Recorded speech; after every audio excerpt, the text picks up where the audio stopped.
Ayon po dito, China binalaan ang Pilipinas na maging handa sa mga posibleng mangyayari. Maging handa daw po ang Pilipinas. So ang tanong dito mga sangkay, at any moment ba ang China aatake sa ating bansa? Kasi ayun o, maging handa daw ang Pilipinas sa posibleng mangyari. Pambihira, wag naman po sana, no? Wag naman po sana umabot sa ganun. Pero ito mga sangkay, tingnan po natin ang balita. Kung magmamatigas daw ang Pilipinas, patuloy raw na gagawa ng mga hakbang ang China para ipagtanggol ang kanilang soberanya sa teritoryo at karapatan at interes sa karagatan. Dapat daw handa ang Pilipinas na pasanin ng anumang kahihinatnan ng mga mangyayari. Sa marami po nilang binitawan mga sangkay na mga salita, sa Pilipinas, ito na po yung pinakamabigat.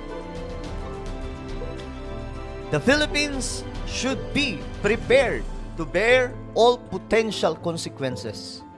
Sa madaling sabi, mga sangkay, pinaghahanda po tayo o maging handa daw po tayo, sabi ng China. So, ang tanong dito, itong warning nga ba ay isa na pong banta sa mga Pilipino? Banta ng digmaan? Yan po, mga sangkay. Yan po yung tanong natin na para sa inyo. Ito na ba yun? Kasi sa marami nilang statement, kagaya ng una, mga sangkay, ang isa sa mabigat po nilang sinabi nakaraan ay huwag daw makipaglaro sa apoy ang Pilipinas, China. Para sa akin, mabigat na yun. But this one, mga sangkay, ito pong pinakabagong warning ng China or statement. Mabigat.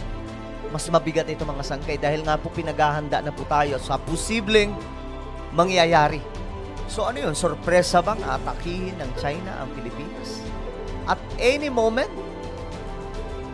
At ang delikado kasi dito mga sangkay, ay naku, wag naman po sana, no? Wag naman po sana. Kasi ang gusto po natin mangyari na bumangon pa ang Pilipinas mula sa pagkadapa sa kahirapan. Kaya nga po, sinusuportahan po natin yung economic charter change. Pero kung magkakaroon ng digmaan, aba, mabigat to.